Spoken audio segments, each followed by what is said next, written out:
Welcome back, everyone. Tonight we are going to be talking about racism, and we're going to be talking about the increase in anti-Asian hate crimes. Asian hate crimes, anti-Asian hate crimes. Hate crimes against specifically Asian people. That's what we're going to be talking about today. We're going to be looking at it from a biblical perspective because that's what we do here on Dryden Joss Talks. So let's get into it. So the first verse I want to read is Genesis 3, verse 20. The man called his wife's name Eve because she was the mother of all the living. So that's the first verse, is that Eve was the mother of all the living.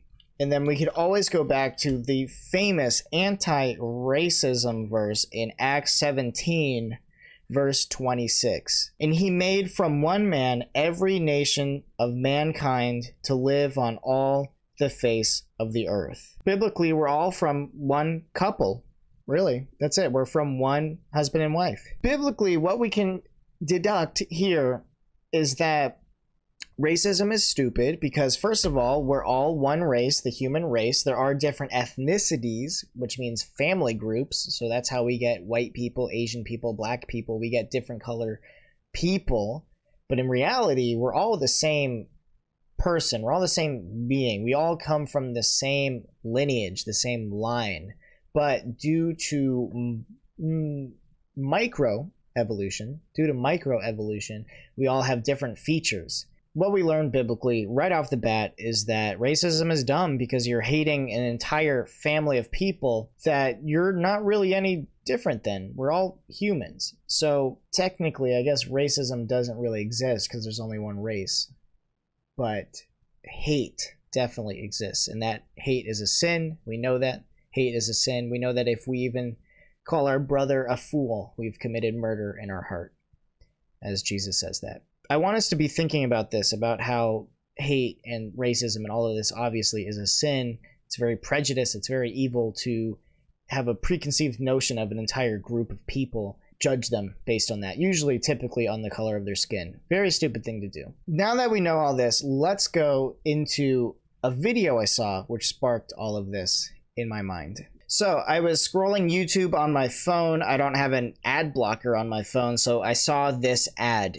And I can't find the exact ad, but I can find the larger video it was pulled from, and we could kind of skim through it, and you'll see what we're talking about today. So it was this here, is a bunch of Asian content creators talking about Asian hate crimes. Don't let anyone tell you that racism towards Asians doesn't exist. Hate crimes and attacks on Asian Americans have skyrocketed this past year due to xenophobia and bigots trying to blame us for the pandemic. Is that true? Is it xenophobia and bigots that believe Asian people started the pandemic? Is that true? Let's continue. People are getting spit on, harassed, even killed in the street, just grocery shopping or taking a walk around the neighborhood. Now, I don't need to, nor do I want to show you the countless videos that are piling up every day showing the violence towards us and especially our elders. And it's unacceptable, and yet many people still deny that this is a problem. Are we denying that it's a problem, or are we denying what we think is the cause of the issue, as I'll explain later? Here's one of the Try Guys talking as well about this. We are coming together for community walking groups, powerful marches, and fundraisers of monetary support for victims. First of all, I'm just going to say it. If you're on the receiving end of a hate crime, a march isn't going to do anything. You know, it will do something. A concealed carry permit. Just saying, when are we going to start protecting ourselves in a much more realistic way? I digress. This real-world impact needs to keep going. Don't get comfortable, because this isn't a problem that's going to end anytime soon. And also, we have to... He's true. It's a problem that's not going to end soon. And that's because we're still in a sinful earth. Jesus hasn't come back yet. Learn to protect ourselves. We are the first ones responsible for our own safety. So make sure you stay alert, be aware, not just for you, but for those around you and for those that you care. Because I 100% agree with him. We should protect ourselves and stay aware. But you get my point. I watched this ad. It was talking about how Asians are being hated on, and there's racist crimes against Asians happening right now. And We need to speak up. And our president is speaking up, and I found this video. So let's watch this. And we won't ignore what our intelligence agencies have determined to be the most lethal terrorist threat to the homeland today. White supremacy is terrorism. I don't think white supremacy is as rampant as the media makes it out to be. So I dug a little bit deeper and I found this article. So let me find this right here. I've got too many tabs open. Here's some Asian hate crimes that have happened. An 84-year-old, and this is the first one on the list. I can show you guys. Right here. An 84-year-old Thai immigrant in San Francisco, California died in February after being violently shoved to the ground during his morning walk. We have to look at the perp. Now, according to the president, according to people who blame xenophobia, who do we think done it? Who done it? Obviously a white supremacist, right? Well, let's look. In New York City, hundreds of people marched in a rally that called on the city to unite against white nationalism. A piece of art promoting the event demanded justice for Vika Ratanapakdee. Sorry if I cannot pronounce his name. Ratanapakdee, who immigrated to the United States from Thailand, was brutally assaulted in San Francisco in late January. He died soon after. So I believe this is the one who was pushed to the ground. But there is no evidence that Antoine Watson, the 19-year-old charged with killing this man, is a white nationalist. Because Watson isn't white. He's black. In fact, almost all the suspects in the recent high-profile attacks against Asian Americans that are drawing public attention are from minority groups. There is no reason to think that these attacks were predominantly inspired by the former president, let alone by any white supremacist ideology.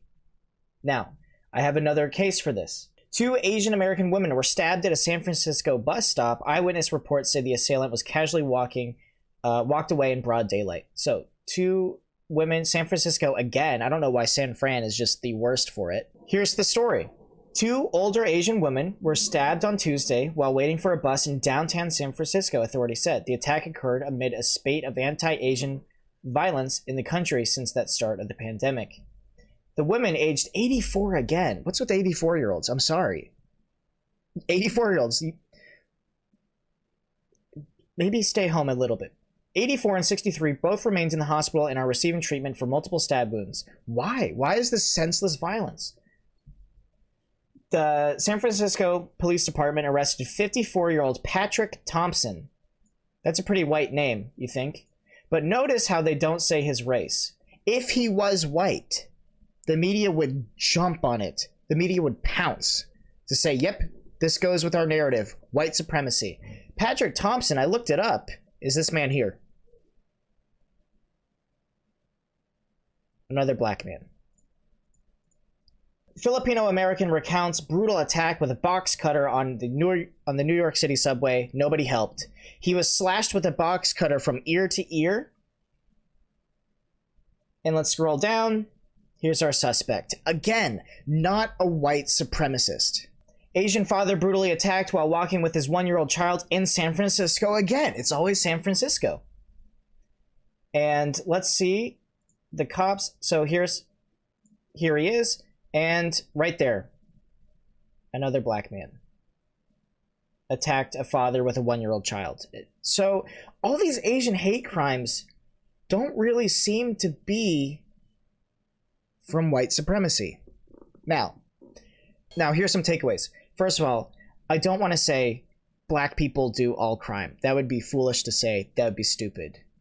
But what I think is just as foolish is blaming all of these crimes on white supremacists, when in reality, anyone of any ethnicity can hate another ethnicity and do something violent against them. How do we logically explain this today? What is going on? Why is this happening? Well, the media today is pushing the agenda that America is systemically racist, meaning if you're white, you're inherently racist.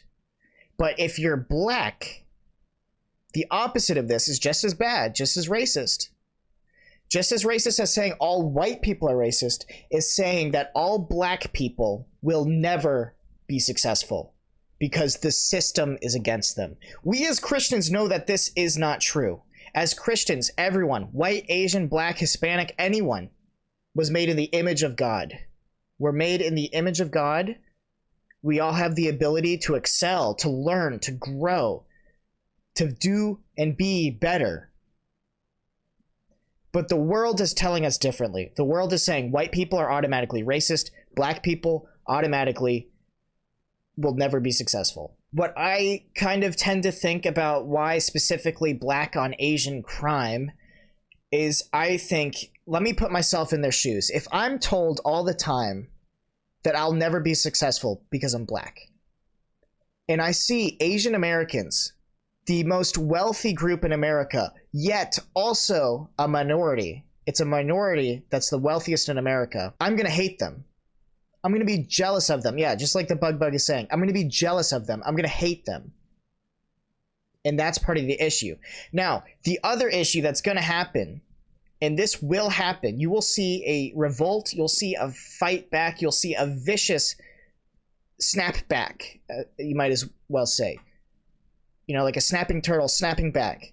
What we're going to see is the more you push white people and push them and push them and push them and say, you're racist, you're racist, you're racist. If you're not actively anti-racist, you're racist solely for the color of your skin. They're going to say, you know what? BLM, Black Lives Matter, they can run rampant, cause $2 billion in damages, in property damages over the past year. With nothing. They don't get in trouble. If anything, they get bailed out by Kamala Harris. If I'm white, which I am, and I'm not personally angry over this, I'm just saying this is what's going to happen, is eventually after poking white people for so long and saying, you're racist, you're racist, you're racist, eventually they're going to say, you know what? Screw it. Maybe I am. And then they're going to do something terrible. People are going to fight back. So what you have is the world right now, our media, everything is trying to split every ethnicity apart. Every ethnicity. Trying to split them all apart. But we can't let it happen. We have to realize that we as fellow Americans have way more in common than things that separate it. I don't know if you've seen my video yet. I made a video a couple days ago on YouTube where I looked at the most racist YouTube videos, and it's shocking. There's this one girl saying it was racist for white people to try to relate to black people. What is going on in our hearts? Why are we holding so much hatred in its skin color? It's melanin. We have so much culturally in common. It's ridiculous, but it's not biblical that to hold on to this hate. We're a slave to our sin. We're a slave to our hate. We need to end it. And the only thing that can really stop it is Jesus, because we read in so many different verses is that in Jesus, there's no Jew or Greek. There's no barbarian or Scythian. There's no man or woman. All are one in Christ. And that's what we need to be. And it starts with us. It starts with us. When we repent and turn from our sin and turn towards Christ, that will cause an effect in our life that will eventually spread. But we don't listen to the media, guys. Don't listen to this. And that's my spiel. Sorry if this is kind of a longer YouTube video, but hey, it's important and you guys have to hear it. You heard it here first. Thanks for watching this YouTube video. If you enjoyed it, please absolutely smack dab that like button and share this. I'm trying to jump into content creation full time. I stream Monday through Thursday at 7 p.m. Eastern on Twitch, link in bio. And I make a bunch of TikToks, all that sort of thing. Trying to really just go for it. So if you enjoyed this, please give it a like and subscribe. That will really help me out. And I'll see you all later.